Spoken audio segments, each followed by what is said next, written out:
ការរៀបចំគ្រួសារការជ្រើសរើសកន្លែងរស់នៅគឺពិតជាសំខាន់មែនទែន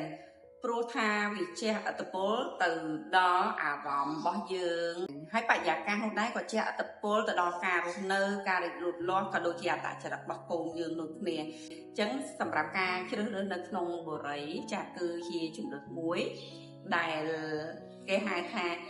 ល្អនៅក្នុងការរស់នៅក្នុងពេញស្រឡាញ់នៅក្នុងខាងខ្សែសុខងាយស្រួលនៅក្នុងការធ្វើដំណើរទៅធ្វើការអាជីវកម្មចាក៏ដូចជាសាលារៀនកូនល្អៗនៅជុំវិញតំបន់នឹងច្រើនងាយស្រួលរស់នៅចិត្តជាមួយនឹងA12បុរីអាម៉ារីសែនសុខ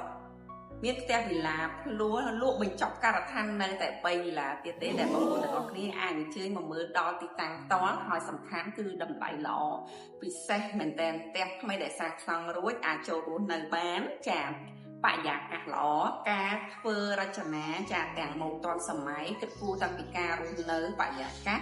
ចាប្រអួចពលឺកញ្ចក់ចាជាពិសេសចំណតចតឡានហើយសម្រាប់តម្លៃ promotion ពិសេសគឺដឹងតែពេញចិត្តបងប្អូនទាំងអស់គ្នាតែម្ដងកាដូសម្រាប់បញ្ចប់ការឋានក៏អាចទៅចែកគ្នាជាមួយនឹងការបងលំដកការប្រាក់រយៈពេលវែងដូចគ្នាអញ្ចឹងបើសិនជាចង់ផ្លាស់ប្ដូរការនៅចាមកបែបឯកជនភាពទាន់សម័យដល់កាដូនៃក្តីសុខឲ្យខ្លួនឯងនៅក្នុងគ្រួសារកុំភ្លេច inbox មកមើលទីតាំងផ្ទាល់ជាមួយនឹងនាងខ្ញុំវត្តច័ន្ទរស្មីសូមអរគុណសូមជម្រាបលា